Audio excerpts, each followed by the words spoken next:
National real estate agent. Today, we are diving Welcome. into a critical and sensitive Welcome, topic. Lala.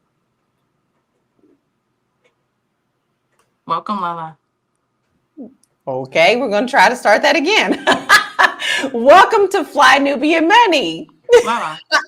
Yes, Lala. Is she yes. frozen? No, you're frozen, Tiara. Lala's good. I'm frozen. No, we can Oh, see you, okay. but she's I good. can't hear anyone. Oh, yeah. Go ahead, Oh, Lala. Oh, okay. you know what? Hey guys, we got gremlins, but we're so happy that Yeah, you're go ahead, here Lala. once again. Welcome to Fly Nubian Money. I'm Lala, international real estate agent and your host for today's episode. Today, we're diving into a critical and sensitive topic, drug use in the Black community. We'll discuss the blatant openness about drug use in our culture and its implementations. We'll also touch on a recent incident involving rapper Nelly, who has been arrested multiple times for drug-related charges. So today I have my co-queens, Constance Carter, wealth activist, Erica Lewis, author of Faith in Transition. Why do I always stumble that? You know what? I think I need to read your button. I need to read your button. And we also have Tiara Williams, who is an actress, producer, and boss, and she'll be right back. She's having a few little gremlins in her system.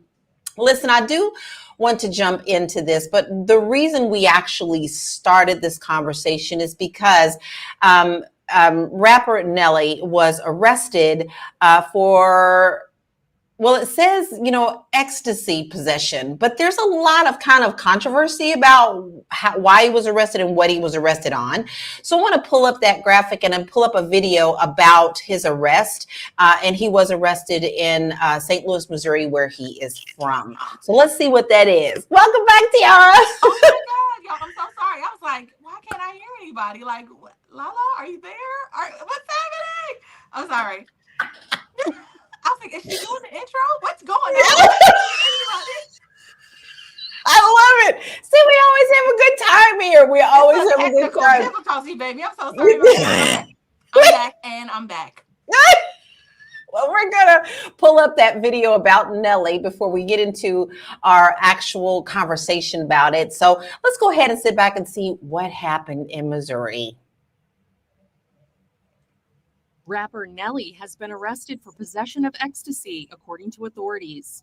The celeb, who is expecting his first child with singer Ashanti, is facing legal trouble in Missouri. According to a Missouri State Highway Patrol arrest report viewed by E! News, Nelly was arrested early in the morning on August 7th and arrested for possession of a controlled substance, 4 ecstasy pills, and not having insurance. Per the Missouri State Highway Patrol via NBC News, the arrest occurred at 4:45 a.m. in Nelly's hometown of St. Louis, Missouri, and stemmed from a failure to appear for a warrant for a previous traffic charge of not having insurance. The warrant violation was discovered when the 49-year-old was asked to show his ID to state troopers stationed at the Hollywood Casino in St. Charles, a Missouri State Highway Patrol told TMZ. Afterward, Nelly, whose real name is Cornell Haynes II, was searched, at which time he was found in possession of the 4 ecstasy pills, per the outlet. The rapper was held at the Maryland Heights Police Department, but has since been released. Following the arrest, Nelly's attorney Scott Rosenblum spoke out on the incident, saying in an August 7th statement to E! News that Nelly was not charged with drug possession. Rosenblum claims that the rapper was arrested for no proof of insurance from 2018 on a warrant issued December 2023, and that he received no notice before alleging, after winning several jackpots at a venue where Mr. Haynes frequently visits and entertains at its amphitheater, instead of just supervising the transfer of Mr. Haynes' winnings, this officer felt compelled to needlessly run a check for warrants. The attorney continues, this officer then conducted a search without probable cause, where he claimed to have found alleged ecstasy in Mr. Haynes' personal property. As for the arrest warrant, Rosenblum argues that because Nelly often travels internationally, he is regularly asked to supply proof of no warrants and FBI checks, but this time there were none. He ends the statement with, I am 100% confident this case will go nowhere, and we will be asking for an inquiry into this officer's conduct. News of Nelly's arrest comes less than 4 months after he and Ashanti shared they were engaged and expecting their first child together. Shortly after, public records revealed the couple had privately tied the knot in December 2023. Wow, there's a lot to unpack here. First of all, they're saying that he wasn't arrested for the actual possession of these drugs, that he was arrested for insurance, which is absolutely nuts to me in the first place. So for those of you who are watching, I want to hear your comments on this. What is your initial thoughts? Was he really arrested because of these ecstasy pills, or is this a cop who just wanted a little bit of notoriety by arresting Nelly? Because we all know a lot of this goes on in our communities where people are actually innocent of things and then they end up having trumped up charges. So we would love to hear your comments. But ladies, I want to know your initial thoughts on this because I got a lot to unpack with this. This man's expecting a baby. He's newlywed. Him and Ashanti have been together for a long time. And actually, Nelly has been arrested on drug charges earlier in his career. So I'm going to start with you, Tiara, since you've given us a giggle today already. I want to hear your thoughts. What are your initial thoughts about this video? So about the video, well, just in general, about this altogether, right? So I was having a conversation with someone and I was like, oh, Nelly X, what is this, right? And it sent me down a rabbit hole. And then I found out about what happened in 2016 and then just all of the things. And I remember seeing a video where Nelly's tooth fell out just randomly and Ashanti was like giggling. And I was like, wait a minute. That's what happens when you're smoking, ... And so there was just, I'm not saying my brother is on drugs, but like, I'm very sensitive. I grew up without parents because of drugs. So it's not something that I take lightly. But I think it went over my head initially until I start digging and being a journalist yesterday and was like, wait a minute, is my brother in trouble? So that was my, that's my initial thoughts on this whole thing. It's like, if he is struggling, it's something that he's been able to hide very well because, none of us would even think that would be a thing. So I'm praying that this is not real. I'm praying for it too, because like you, my family has been directed very closely with drug use and addiction.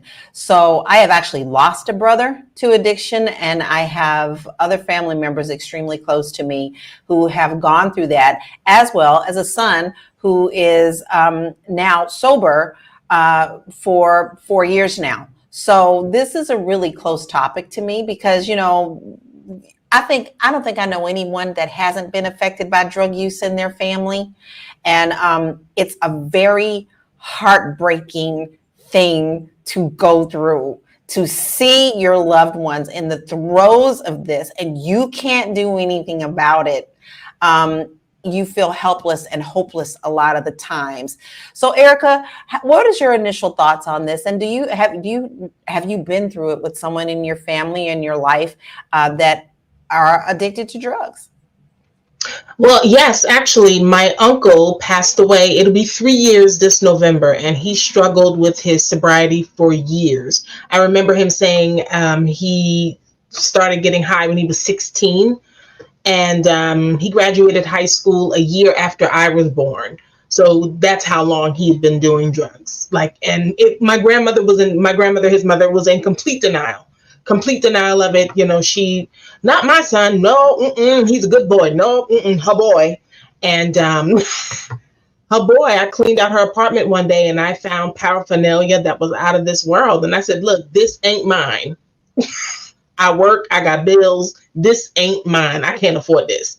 And it came down to accepting it. And then when he finally got his life cleaned up and he finally got it together and he went home to the South to be with his wife, he lasted 2 years and he had a brain aneurysm and he died.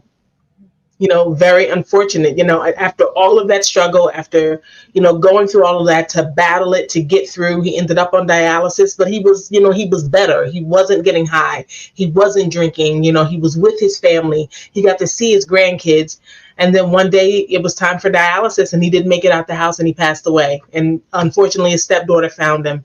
So I've experienced this. What's troubling is the way the story was released, because now there seems to be a lot of backpedaling. Because when I stumbled across this yesterday, it's like that was the primary thing that was focused. It said nothing about him being at the casino. It said nothing about him not having insurance, because now that makes no sense. Because if he's in the casino to cash out winnings, this issue with insurance makes no sense, because all you have to do is show proof of insurance, and now we can just move on, cash your money, and you can go. So I think there's some pieces missing from the story. Maybe he was having a really good time at the casino while he was winning and showing out.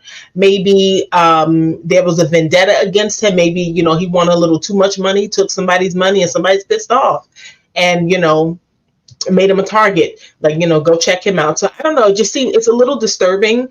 Here's a man who's been in the business. He's almost 50 years old. He is a grandfather. He's going to be a new dad soon if Ashanti hasn't had the baby. And he's been down this road before, and it's like, conquer your demons regardless of what it is. You have to put those demons to rest, because if you don't, they're going to keep creeping up and creeping up. And I think this is just what we're kind of noticing here. He hasn't quite cleaned out the closet. He hasn't quite sealed all the bones. So yeah, you got to clean out that closet and seal it shut, cement it. Yep, that's true. And, because a lot of times people know people's status, this is also another opportunity for that. I mean, he hasn't been in the news a lot, guys, other than the fact that him and Ashanti are expecting a baby.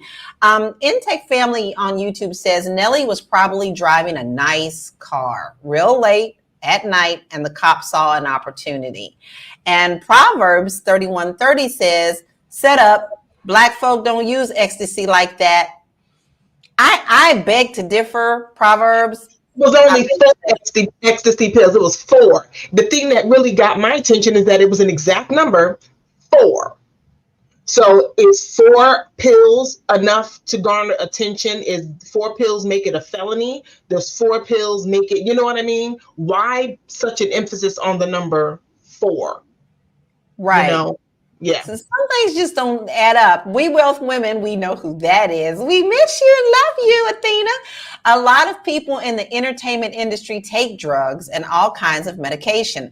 Ashanti probably knows something, but maybe she thought it's in the past. That's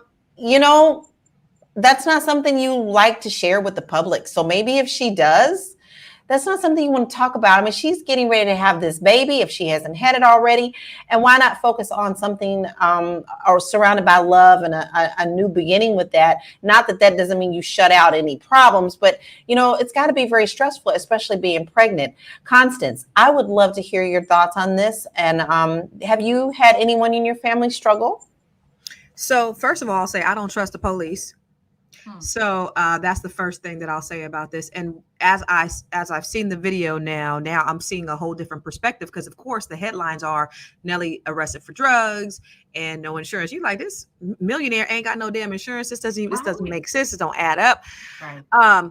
But also ecstasy, y'all, like, ecstasy is more of, I think, a recreational drug now. I never had the honor of doing ecstasy, but I do have friends who've done it very recreationally. I was a good Christian woman, Christian married woman when ecstasy kind of got popular. So I don't know anything about what it is, but I know that they take it like in sex. It's not like Molly. It's like they take it to heighten their sexual experience. That's what ecstasy is. So it's not like a drug where you get addicted to it. It's like you do it for a person. You kicking it with somebody, you do some ecstasy, and it makes the experience that much greater. So that's the first thing. But I don't trust the police now that I see. So what it said, what I thought I saw the video say was that it was an old warrant for insurance from a while ago. It's not insurance that he didn't have today. So the police officer was pushing and pushing and pushing. He was looking for a reason to make a case or arrest him, and that's what happened from what I see. So I think it very well could be the police. Drugs, him being a drug addict, I don't know that that's the case with like ecstasy, because like I said, it's a recreational drug that they use for, Now, who was he kicking it with? Having that ecstasy, because if Ashanti is pregnant, that's a whole different conversation. Like, who is you doing this ecstasy with? That's something that him and Ashanti needs to discuss. In terms of like family members, I had to think about that. I was like, no one in my immediate family, but I do remember I have an uncle he was pretty bad on drugs. Now this is gonna trip you out. So when he died about 20 years ago. And I remember he lived with my other uncle, and when they went to clean up his room, he was like on his deathbed, and he was still like shooting up, and there was needles and everything in his bed. But a couple of years ago, my dad's watching the news, and all of a sudden my uncle's face appears on the news, right? And he's like, and this is my dad's stepbrother, and he's like, my brother was on the news. Guess what they found out? Ancestry DNA came up. Somebody took an ancestry DNA and it found out that he was a serial killer. Girl, you talking my language. I love true crime. Yeah, that was crazy. That is my thing. So that was my thing. That was I gotta go look that up. Yeah, it was crazy. So a young couple in Milpitas, California, and he murdered them back in like 1980, and then they never discovered it, but they had his DNA. And when somebody in the family went to go do their DNA, it popped up, bing, bing, bing, and so they exhumed his body. And they found that he killed them, he murdered them, and they said that he possibly had other victims in other areas. We had no idea. See, people can people can live secret lives. Y'all, if y'all just not joining us, you know you need to stay now, don't you? Because you don't know what we're going to talk about. You are watching Fly Nubian Money. We are here Monday through Friday at 1 p.m. Eastern Standard Time. We discuss all sorts of things. We discuss pop culture. We talk about money. We talk about what's going on in the world. Sometimes we talk about politics. But most of all, we have a really good conversation. And we'd love for you to join in on the conversation. So make sure you put your topics in here you want to talk about and say your comments. Talk back to us. We don't talk at you, we talk with you. And if you don't want to miss any of our episodes, you want to make sure that you text the word Queens, QUEENS, to 87948. And if you just miss us and you're like, I missed my Queens today, you just go on over to Spotify and look us up over there on Fly Nubian Money there. Make sure that you subscribe and you give us 5 stars and you take us on the road with you. Go on and grab that coffee and take us and talk back to us there too. We'll hear you. Don't worry about it. Now, finally, if you want to make sure that you make your money right and money tight, because things in the world right now is crazy. You need to make sure that you have your financial house in order. We got you. Go to our website, flynubianmoney.com. We have free resources, free courses, and all sorts of things to help you get your financial house in order. So let's get back to the conversation. One thing that we know about the world of hip hop, the world of R&B as well, guys, not just hip hop, okay? The music that we listen to the most in our community, there seems to always be kind of a drug culture behind it. I want to pull up some of the artists that kind of glorify drug use in their lyrics. And, it seems that all these kids now kind of love to listen to what they're saying. So here's a few rappers, some of them I know, some of them I do not, because that is just not one that I listen to a lot. But here's some of their references. Future's Mask Off says Percocets, Molly, Percocets. Now, me, I didn't even know what that was till I heard that. I mean, honestly, I'm that stupid. Okay. But because I was always afraid to take anything because I'm a vocalist, I didn't even know what was out there. Lil Wayne, I feel like dying. Only once the drugs are done, I feel like dying. That's pretty heavy, y'all. I mean, sometimes y'all need to really listen to lyrics. They tell a lot about who is saying them. Little Pumps, who I do not know. Gucci Gang, my lean cost more than your rent. Ooh, it does. And Juice's World, Lean With Me. Drugs got me sweating, but the room getting colder. And ASAP Rocky, LSD, well, L, money sign D. I know I dream about her all day. I think about her with her clothes off. And he ain't referencing no woman. So my next question to you, Tiara, do you think that these lyrics and the popularity of these rappers and the, I've got grills and I've got money and I'm doing this, do you think this influences the generation that actually listen to them? Absolutely. I think you can even see it with the openness of how open people are about taking drugs and popping mollies and rolling and you know, when I first moved to California, and it was so interesting to me because somebody mentioned the culture here in LA, working in the industry. It's like people were so open. I know so many people that have like taken fentanyl and died, but people were so open about drugs. Like you could go to a party and it'd be like, oh, they're doing that in this room. So if you want to party, if you like to party, if you like that white girl or whatever the drug was, you could just openly have it, and people, it's just an open thing. And I think there's just an openness right now with our youth. They're not, I mean, if you listen to a lot of songs, not just these artists, but like the Migos, and just there's so many songs that I can think of where people are literally like, we get high. I think The Weeknd's whole album is about like smoking, I mean, like cocaine use. I don't, it's just like, what is going on here? So I noticed that, and so it's just made it a little bit more palatable. What was the, I think what is his name?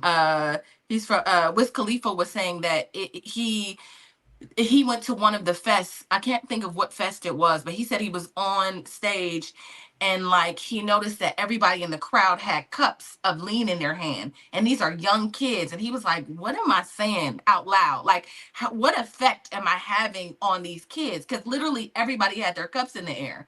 And it was like looking at, you know, you looking at 20,000 people who are kids who have lean in the air saying like, this is what I'm doing. And Lala, I know you don't know this because you obviously are, but Juice World actually had there's an interview that's out that says like when Juice World first met Future, he told him like, man, it's so nice to meet you. Man, you're the one who influenced me to use lean. Today, Juice World is dead from a drug overdose. And so it was like, And you know, so it's Future just, don't use it. Future don't even use and it. Future doesn't even use drugs. I mean, I'm sure he maybe does something, but he doesn't. He was like, man, it kind of messed me up. If you Google it, he's literally saying like, man, that really like, you know, that really Because he did said he something to doesn't him. do it. Yeah. He doesn't do it. He said, I don't even do that. You know, so it just, I know that kids are being influenced, you know, especially the ones in our community. So I just think it's really important that, you know, we're really paying attention. And even back in the day, you know, when we're thinking about like Rick James and Mary Jane and Brown Sugar and all the songs that were in the 60s, 70s, and 80s that were talking about drugs, we had that. But I don't think it was so blatant. As a kid, I didn't know what Mary Jane was, you know, unless you told me, you know. And remember White Horse? We used to jam out to White Horse. I had no idea We what they were ride the talking about. white horse. I Had was like, no what's that? idea. Okay, we riding the horse. You know, I had no idea. Right. But now they're just blatant. Now they're just blatant. It's like we use crack. Be crack heads. But It's remember cool. when crack was not in style? Like, Man, now they just listen. Now rappers be talking about like lacing crack with other drugs, and you know, it's really, we're living in a really interesting time, and I think our kids are you know, not afraid to roll. They're not afraid to pop mollies and X. Yeah, they're way less scary than we used to be. I'm actually afraid of all that stuff, not only just because of seeing my brothers go through it. And like you, Erica, my brother who died in his 50s, he struggled with drug use all of his life. And I've seen him get clean and then relapse, get clean, be a counselor and relapse. You know, and then finally, when he felt like he really had licked it in his 50s because of his drug use, he ended up with hepatitis C and he ended up with leukemia. And I never will forget my brother at the last moments called me and said, Lorianne, because all my family call me Lorianne because I'm from the country. Lorianne, I'm afraid this time. And the fact that I had to comfort him, knowing that he in his mind had felt like this is it. I've really done this to myself, was heartbreaking. And when it's something that you can't do to help them, all you can do is to be there sometimes. So, you know, some of the things that are attached to all this are not always, you have to look at the deeper root, right? We have to look at the deeper root of this. It's not always just something that is popular. Sometimes people are just trying to hide the pain and hurt that they don't want to face. It's definitely, I call it a demon. It's the monkey riding your back. Yeah. And we all have some kind of addiction. Me, food. I fight food my whole life. I've been 285. Okay. So, you know, we all have our own struggles, but That's right. it's hard when you have this type of things. Some people have addicted to work. Some people just work themselves to death and work and work and work, and enough is never enough. And it's like, okay, well, what are you running from? And they're running from home. No, but they don't want to be home. So addiction is addiction. So never turn your nose up at one addiction versus another, because they're all the same. Yeah, they are. They are. And you're no better than anybody else, with whatever your addiction is. Sometimes your addiction shows and sometimes it doesn't, right? We all got skeletons in your closet. You just got to make sure that you stop judging other people for their skeletons. Constance, do you feel that they are pushing this drug culture on our communities more than any other? Because we know rock and roll, everybody talk about rock and roll and the drug use, right? We had like Etta James, she struggled, Billie Holiday struggled. But do you think that they ignore the other cultures and push more of this on our culture? I believe it's a blatant attack against our children, our people, period. And they do it through music, which is one of the most powerful forms of influence, period, across the board, right? And just before I got on here, I had the privilege and the honor to twist my son's hair, and we're going tomorrow. We're going to take him to college. I'm taking him to college, to Jackson State, and I was just telling them, son, you got to really watch what you're doing. You got to really watch, because all these kids smoke weed. So I'm like, you got to watch who you smoke with. You don't know what they can be doing, what they can be putting in it. And we were just talking about, I was telling them, people, they get addicted. It's crazy that they get addicted to drugs at this stage in the game when you know what crack does and people start smoking crack. So just make sure that you're very mindful of that, So in any case, but it's a direct attack on our people. In fact, I shared a video not too long ago of Tank talking about exactly what the music industry does with pushing this to our children. And if you could roll this video, because they don't push love, they don't push positivity. What they do push is they push this drug culture. So what they do is they put more money in the music that has the influence of drugs so that they could continue to brainwash our children. Can we roll that video? This isn't the threat. Our love is. Go back. Family separated, it's fine, it's perfect. The man staying with his family and raising his kids and pouring into his woman, that's a threat. That's why R&B takes such a back seat, because we're not promoting the aesthetic that continues to perpetuate the stereotype. You guys are killers. You guys are animals. You guys are savages. That's when you're at your best. So that's what we're going to reward. Those are the guys who get the $100 million deals. Those are the guys who fill up the arenas and stadiums and talk that shit. We love when you talk that shit. Love? We're cool. We're cool. We don't own conglomerates. Our violence isn't the threat. Our love is. That's it. Our violence isn't the threat. Our love is. They blame. This is somebody from inside the music industry that says, listen, when I talk positive, when I try to push out positive, if I try to do something positive, that's not going to sell, because the powers that be is not putting the money in it. What they're putting the money in is the things that will destroy us as a community. This is intentional. And so this is warfare. This is part of the social conditioning that the powers that be do to make sure that they destroy our communities. Black people don't own the record companies. Black people don't own the record labels. It's not us that's putting it out there. We're just the ones. It's kind of like you got the Nino Browns and you got the ones on the street corner. The record labels, they are the Nino Browns or the drug lords that are, and the rappers, they're just the in people they're pulling the strings and they making it happen. They serving the coke, and they're the ones that's being affected mostly, and our children are being affected. It's unfortunate, but that's what they're doing, and we got to wake up. Yeah, I feel that too. Yeah, go ahead, Tiara. I was about to say, you see, in the 80s, they dumped crack into our communities, and they really couldn't do that, right? You can't just keep doing that. So how can we do that in a way that isn't as blatant? Although all of the racism is always blatant, but how can we do it in sneak?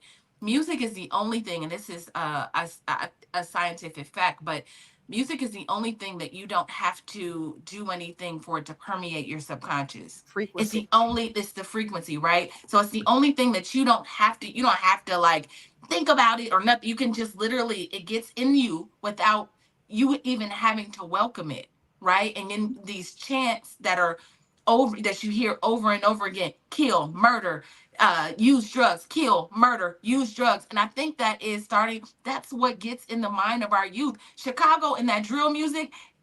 Listen, when I was in college, they didn't play Lil Jon in the club because it made people fight. Throw them bows, like fight in the club. Like we used to be like, oh my God, don't, like all of that is a vibrational frequency thing.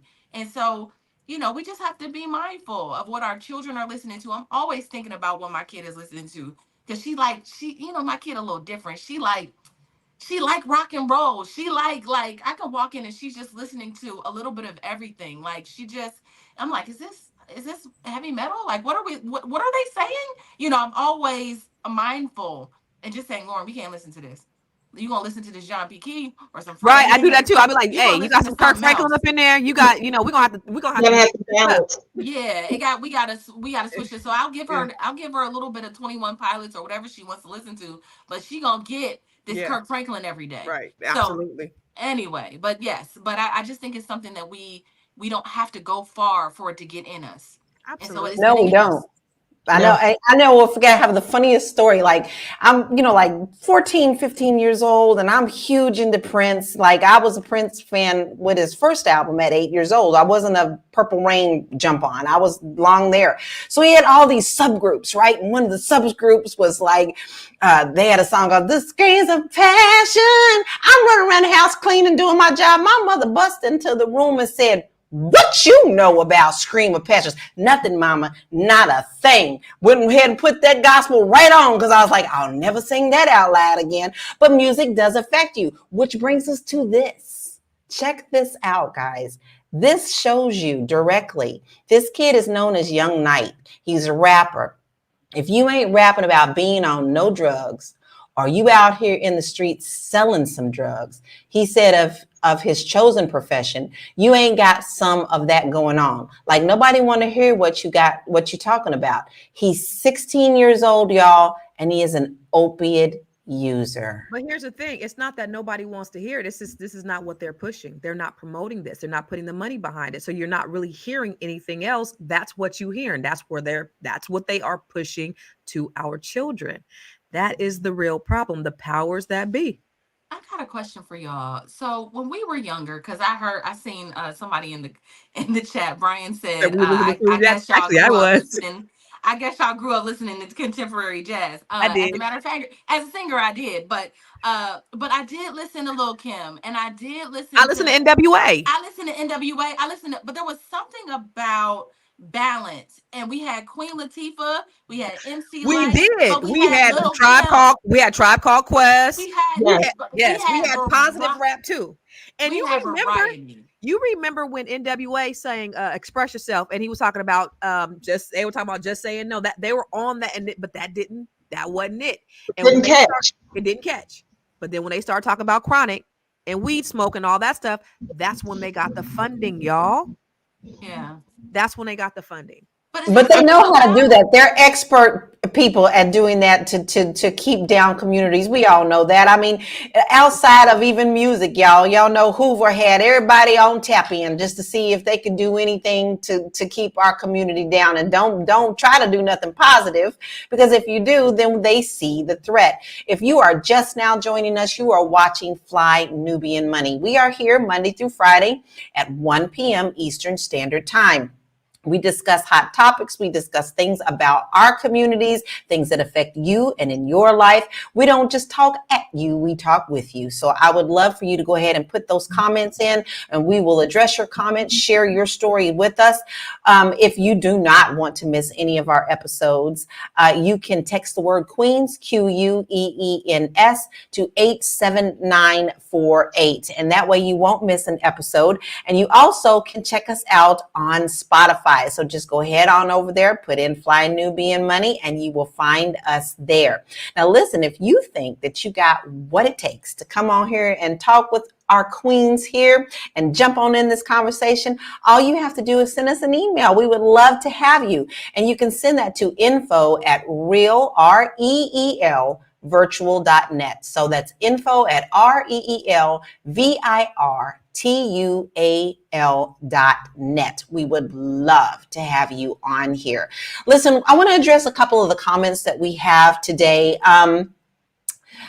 It's so interesting because we're all talking about these throwback songs because we all know them. I mean, we can go back in the beginning of time for us and reference these type of things in different genres.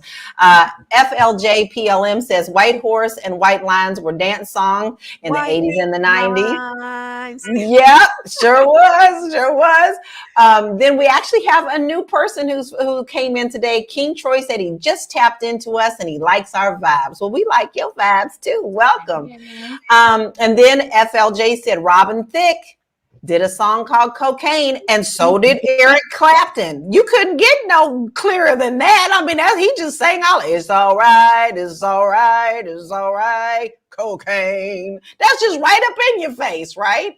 And then Dennis Spragas, I know he's referring back to what we're talking about. You can't fight love. See, they can't fight us when we are talking about love and doing loving things in our communities.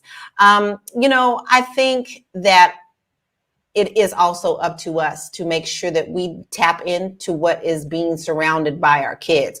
Just like I told you, my mom busted in and asked me what I know about Screams of Passion. Not a thing, mama, and that's all right. So when it comes to your children, Erica, how do you manage what they hear? Now, we all know we can't be around them 24/7, but what do you do to help instill them from the culture that's being pushed at them from the outside?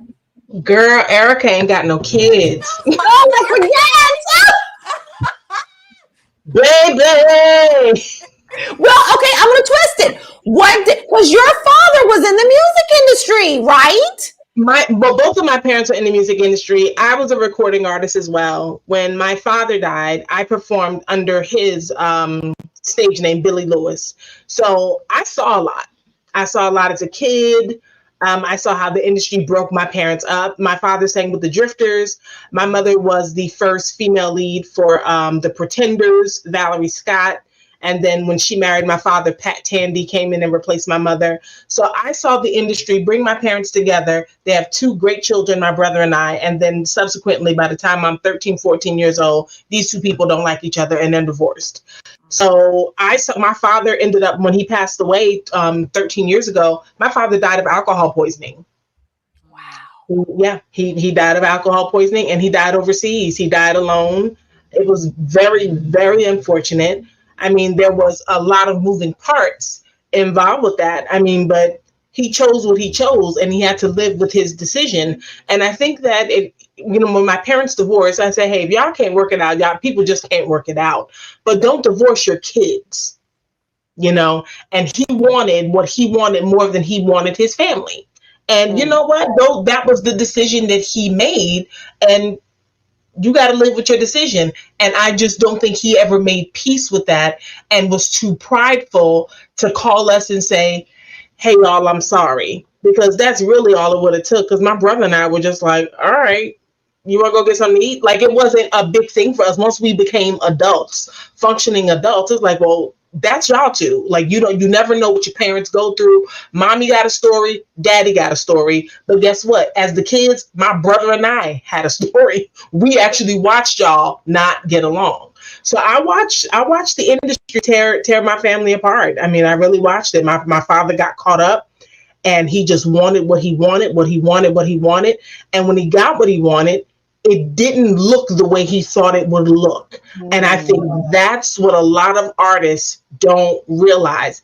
It's not always going to look the way it's going to look. When I had my record deal, I was contacted by executives after my father died, did a single deal, and somehow, lines got crossed. I was supposed to be at a photo shoot, but guess what? I didn't get an advance. I had to work. And like I told the executive, a hoe is only faithful to the pimp that pays. I was a full-time personal trainer and fitness instructor. The gym had a check that came to me every 2 weeks. I'm a loyal hoe. I went to work. Nelly got mad at me and said to me, I'm a dedicated hoe. You paying? I'm showing up at work. So the executive got mad at me and said to me, and I quote, "Bitch, I own you." And I couldn't stop laughing because I'm like, you don't even own your house. Like this is you.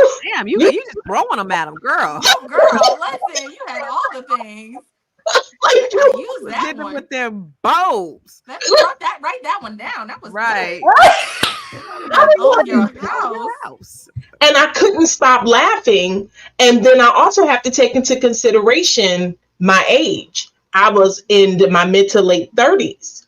So there was a little restriction as to how far I was willing to go. So I went through what a lot of artists go through. I was suspended from recording. I wasn't allowed to go into the studio. And then when you think back to Toni Braxton, when she had all these problems, and then all of a sudden she's in the middle of this album that's about to drop, and oh, I'm married and I'm pregnant. It's like, wait, what?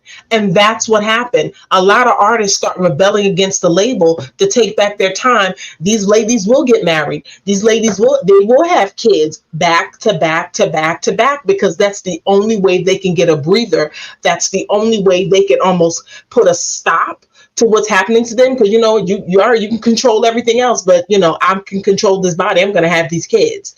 So That's that's on drugs. That's how the drug Yes. use. I mean, I believe that, when you don't know who you are, when you come to Hollywood and you work in the music industry, you have to know who you are.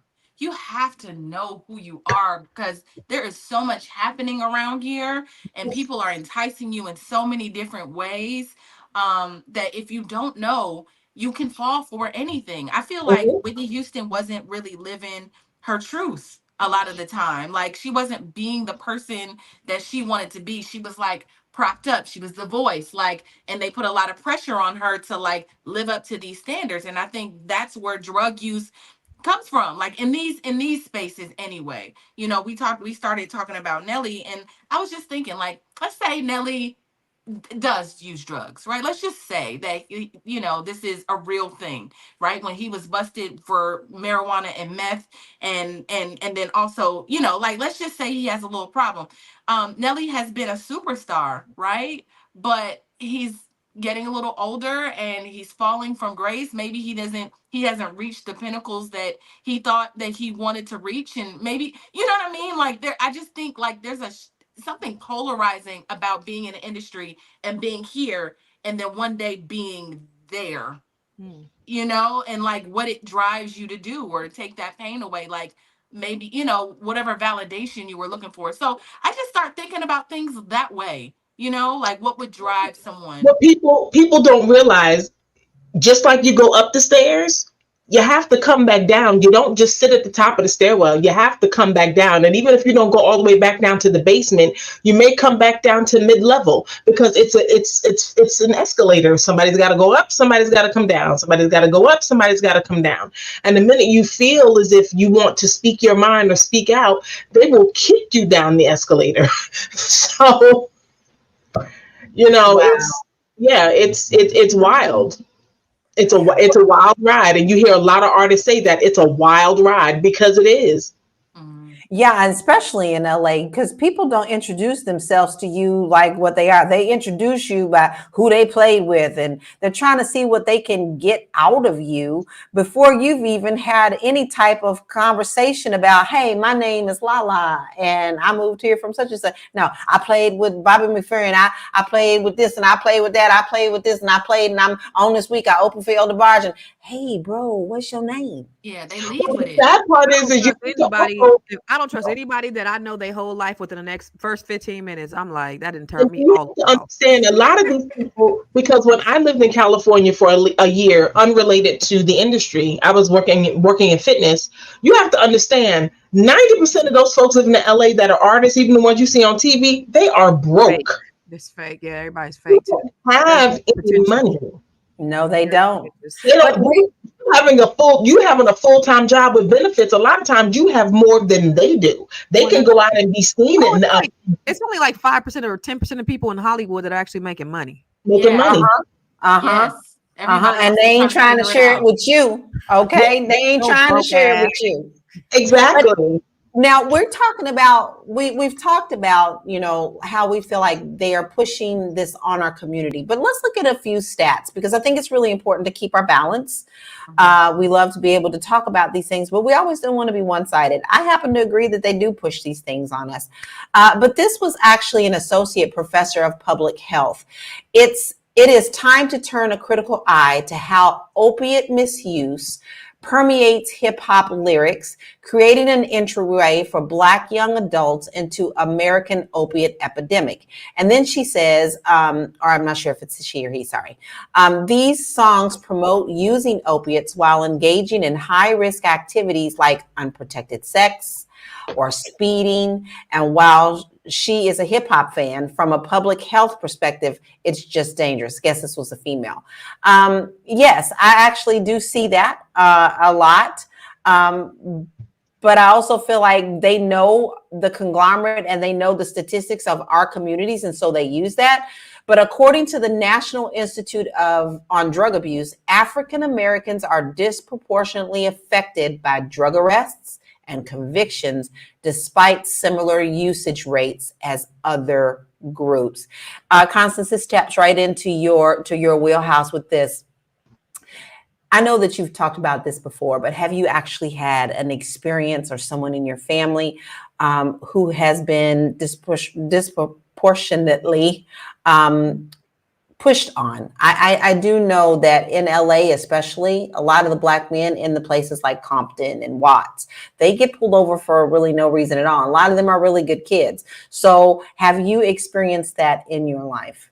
I haven't, honestly. No. I don't have a whole lot of drug use in my family, and I don't have a whole lot of people who are incarcerated. I don't have a high number of incarceration. But I will say this: when you look at the history of this country and you look at the 13th Amendment that said slavery is abolished except for prison, right? And so how they started. So now you have more people that are in prison, especially Black men, than there were when they were slaves. And they've done all of these things since the abolishment of slavery. So you have Black codes, which incarcerated Black men for just loitering, things like that, doing regular stuff. So anything that they could to put Black men in prison, they did. So then you move on down to, you know, the 60s and 70s and the 80s. Now you have a whole drug issue that's being run rampant. CIA. Look at, you guys know Gary Webb. Gary Webb was an investigator for the San Jose Mercury News. I'm from San Jose Mercury News. He's the one that exposed that the CIA was putting drugs in the Black community. And guess what happened to him, y'all? Y'all know what happened to him? He committed suicide by shooting himself twice in the back of the head. I don't know how a person could commit suicide by shooting themselves twice in the back of the head, but it was ruled a suicide. Right. So he exposed the CIA for pushing drugs in the Black community. Now, when it was a war on drugs, that's when we were heavily incarcerated, even with weed, heavily incarcerated. But as soon as the opioid usage had crossed over to the white community, now it's an illness. Now they're not arresting. It's a national crisis. They're not arresting at the same rate. So you got to think about what happens on with the powers that be. Again, I think it's an attack on Black people because we are public enemy number one, and they're doing everything that. I was having a conversation with Boyce maybe last week, and he said, "Well, I don't see." You know, I only see Black when I go to Chicago. I see Black people, you know, killing Black people. I don't see white people. I said they don't have to. The moment we stop killing each other, the white people gonna try to start up again because they've done so much. They put the drugs, now it's the music. They've done so much so that we can continue killing each other. And yes, as long as we keep doing it, they good. They ain't got to get their hands dirty. The moment we stop. Exactly. Exactly. Dr. Lene is actually in our viewership today. Hi, Queen. We miss you. Hell yeah, they do. No other culture or race accepts the type of music that is pushed into our communities through musicians. No other music glorifies drugs, degrades women, and preaches self-hate. And then she also says, LOL, when it starts affecting them, there's a problem. So now I'm going to throw this monkey wrench in this because, as I recall, smoking marijuana, or weed as we call it, or Mary Jane as you call it, used to be something that was looked down upon. But to me, I feel like corporate America now sees opportunity to make this a high producing amount of money. And so now we see the laws are rolling back on that. And a lot of the states are now decriminalizing weed. Whereas to me, that's a natural thing. Whereas a lot of these things that they're hearing in the culture, these opiates, these mollies, these fentanyls, those are man-made demons. Constance, what is your thought about? I'm sorry, Constance. I asked you. Actually, let me answer. Let me just comment on that really quick. So the reason why I own a marijuana dispensary in California, but the reason why I got into it was because I saw how they criminalized Black men and how all these white men were making millions and millions of dollars. And the same thing that they criminalized Black men for. So that's the reason why I wanted to have a seat at the table with owning a marijuana dispensary, because I wanted to now partake in benefiting from it like so many of our brothers and our sisters weren't able to. Exactly. And there's still people in jail right now for this. Exactly. Right? Like it's crazy to me that people are still suffering in this way or still sitting in jail. Exactly, Dr. Lene. Exactly. Yeah, Dr. Lene says, I need them to go and release all my brothers and sisters who are currently incarcerated behind Mary Jane. That's crazy. How is it legal now, but folks are still serving time? That's what I want to know. Yeah. I literally want to know that, because they're talking about decriminalizing. Okay, well, if you're going to do that, you need to release these people. Because it's about legalized slavery. That's what it's about. It's not about the justice, giving people justice. It's about keeping people enslaved. You have these privatized prison systems that are getting paid. How much are they getting paid by the states every day that somebody is sitting up in that jail? That's the reason why they're doing it. That's right. Listen, and Terry Watson agrees with you too. She says, I agree, Constance, there's an attack on our people. If you're just now, go ahead. Up. We just got to wake up. I'll keep talking over you. I'm so sorry, Erica. Sorry. The other day we saw, I don't know if you all saw this, but T.I. was arrested at the airport in Atlanta for mistaken identity. Yep. What? Somebody else with his name. T.I.'s identity in Atlanta. Somebody else with the name Tip. Somebody had the same name, Clifford Harris, that he has. So we're not going to check the social security number. We're not going to check the date of birth. We're not going to check and see if he even resembles this person, because we know Tip ain't 6 feet. Come on. I mean, so it is truly calculated against Black men, against Black women. So we have to be just as calculated in our resolve to this as they are calculated to create problems for us. Let me say two things. Highlight Dr. Lene Javette. She said, those glasses is fresh, Constance. You look like a PhD. Public high school diploma, PhD, baby. Yes, yes. Love it. If you're just now joining us, you see that this conversation is hot. It's a hot topic. But we are Fly Nubian Money, and we are very happy that you're here. We are appreciating all the comments. We're loving the conversation. We are here Monday through Friday at 1 p.m. You can make sure that you text the word Queens, Queens, to 87948 so that you don't ever miss an episode. Make sure you go on over to Spotify. Now, you know you've heard us say this all along. Now, why haven't you done it? Go on over there and subscribe, because you know you want to take us on the road, right? So go on over there and do that. Give us a 5-star rating. And then also you want to make sure that you go and get your money right. Okay. A lot of the things we do in our communities, we are always the last at. And one of the things is finances. Well, we don't have to stay last in finances. You can educate yourself and up-level yourself to know what you can do with your money. And we do that on our website. So you want to head on over to flynubianmoney.com. We have a lot of resources, a lot of some things that you can do to help you get started on building your financial house. Things are changing, y'all. Things are changing fast. So you want to make sure that you keep your financial house in order. So I'm going to switch it up a little bit because we're coming up on the hour and we've had such a wonderful conversation. But I would love to hear your final thoughts with this question. And then, of course, tell us where we can find you. How do we shift this narrative and the stigmas associated with drug use in our culture? I'm going to throw it to you first, Tiara. You know what? Oh, you always act surprised. I'm like, wait, what are we starting with me first? Okay. Repeat the question for me one more time, Lala. How can we what? How can we what, Lala? One more You're time. you're a little low too, by the way. Yeah, it's like I can't really hear. What? Can you repeat the question for me, Lala, please? I can if the gremlins let me tell you on my mute Right, button going is in and working. out. I know it. How do we shift the narrative and the stigmas associated with drug use in our culture? Yeah, I just think that we have to be aware. We have to be aware and not distracted about what's going on. I feel like sometimes we're so distracted with social media and like trivial things that we miss the big picture. We miss what's going on. Um I like Constance has said so many times this hour that it's a blatant attack on our community, but you have to know that you're being attacked. You have to know that there's a war going on. If you don't know, you can't be defenseless. You're gonna be drunk, right? You hide somewhere in the corner and don't know that you're in the middle of a war. So I think that if we can just shift those gears and understand what it is. I think, it's so funny because people say all the time, like, in 2024, are we really still saying this about Black people? And I'm saying, insert anything into that. We're talking about colorism, we're talking about discrimination, housing issues, like all things. We can just put whatever that is in that little blank, right? I can't believe that Black people are still dealing with this. And it's because we're just not really, I think people are just not aware that we're still dealing. It's like, no, we got the internet, we have freedoms. Like, I got a job. Like, Black people are on the same page, but we're not. And so I just think we have to be aware of that. Black people, let's be aware of where we are and where we stand. My name is Tiara Williams. I'm also known as Miss Black Hollywood.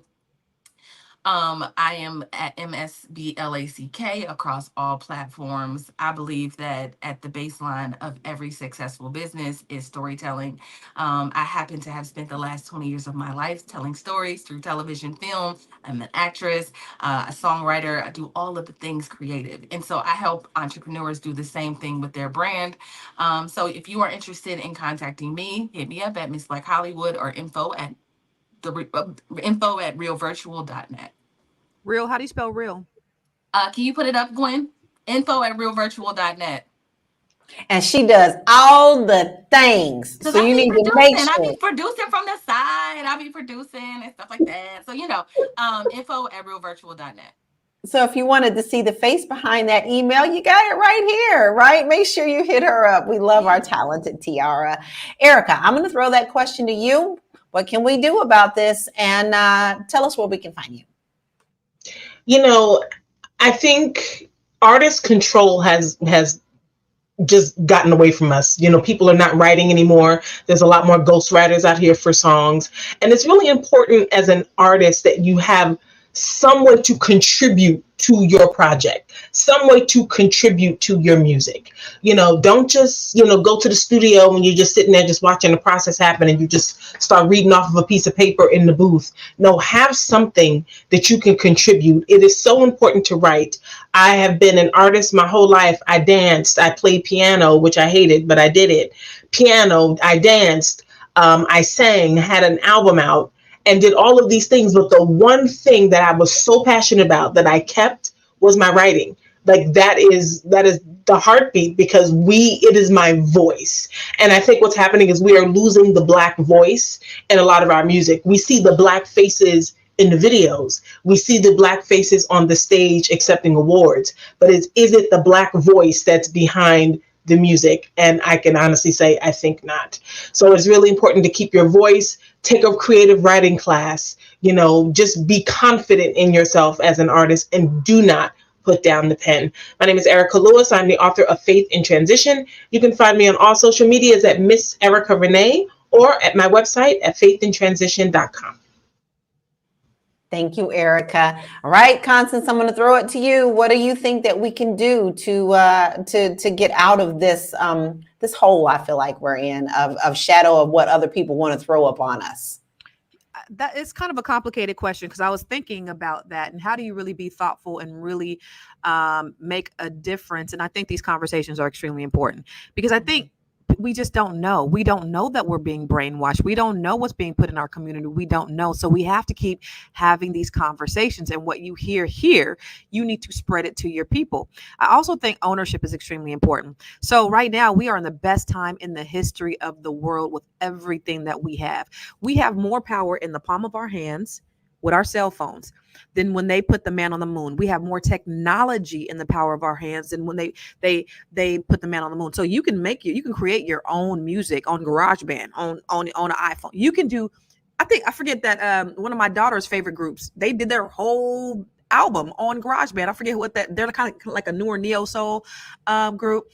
In any case, ownership. So we have to start making our own decisions. We have to be the ones in charge and continuing to put out good music regardless. And I think it's really sad for artists, because one of the things that I'm hearing a lot from some of my favorite artists is that they're not getting paid anymore because of streaming. They don't have control, so they're having to make their money by, grinding it out on the road. I'm good friends with Warren G. And when the pandemic happened, him sitting home, and all of his money went away because he couldn't go on tour. And that's the case with mostly everybody. But I think the thing about it is everybody's not meant to be an entrepreneur. Some people are just really creative, and the ones who are meant to be entrepreneurs, we need to take ownership and start building these businesses and these record companies that we're in charge of, so that we can tell our own stories. It's important that people like Tiara is a storyteller, that she's telling those stories. Erica, you are a writer, and it's important that you start telling those stories, those positive stories, that people can hear those positive stories, and just keep pushing it out, having these conversations, dialoguing. I think that's it. That's the only thing I know that we can do. And then we can continue to do it. Maybe it'll be a snowball effect, but we have to keep having these conversations. Who am I? I'm Constance Carter. I built the largest Black-owned real estate firm in California, and I am a wealth activist and a rapper. I'm pretty good at it too. No, I'm just kidding. But you can follow me anywhere at I am Constance Carter. I love Black people, and one of the things I do is I help Black women increase their net worth by at least $1 million. And so I'm helping creating entrepreneurs that are game changers and world changers out here in the world. So if you are interested in anything that I do, go to my website, constancecarter.com, and follow me everywhere. I am Constance Carter. Love that. And I have to tag on with Constance. A lot of times we have to put the focus on our communities and help these kids see that they're more talented than what is being pushed upon them. A lot of kids do have hidden talents, but are we really paying attention? Or we're so busy bashing them before we're paying attention to what they are talented at? Okay, so maybe you hear Little Ray Ray doing some of these lyrics that he hears. Why don't you challenge Little Ray Ray to write his own and overwrite whatever he's hearing? Because when you get it in your own DNA and your own spirit, that's when the things start changing. So we need to make sure that we are vigilant over our community as well as our children, and let them know that what everything they see is not always their reality. It's not. Just because someone says they have a perception of you doesn't mean that you have to walk that path. You are the master of your own destiny, and we need to make sure that we encourage our children in that direction. I am Laura Key, and you can find me at bit.ly/Laura Key Info. I'm an international real estate agent. I'm also a vocalist. How could I not be able to doing that since I was 3? But we all have multi-talents. It's just time for you to tap on in. So if you want to see some of the free resources that I have, you can head on over to their website, and then we'll get you possibly thinking outside the box. Today, we have had such a wonderful conversation, lots of comments. We appreciate you for being here. We are Fly Nubian Money. We are here Monday through Friday at 1 p.m. Eastern Standard Time. You don't want to miss an episode. So what you need to do is pick up this little assistant and type in the word Queens, Queens, and type that to 87948. Then make sure you go on over to Spotify, support us there. But I really want to stress to you today, because I think you also see that money is connected to a lot of this. Somebody's got the money strings, whether they're trying to control our communities or not. You have to learn to control your financial house, right? That power is in your hands. So go on over to flynubianmoney.com, because we have a lot of free resources and a lot of free classes that you can take. Maybe you're confused and you just don't even know where to start. Well, there's your starting point, because once you have that starting point, you can see the goal line. We thank you for being here. We are on a Thursday today, so make sure that you come back tomorrow and don't miss an episode. We love you and thank you. Have a wonderful Armando, day. thank you for liking us today. I don't think he liked us earlier this week, but we love you, Armando. We love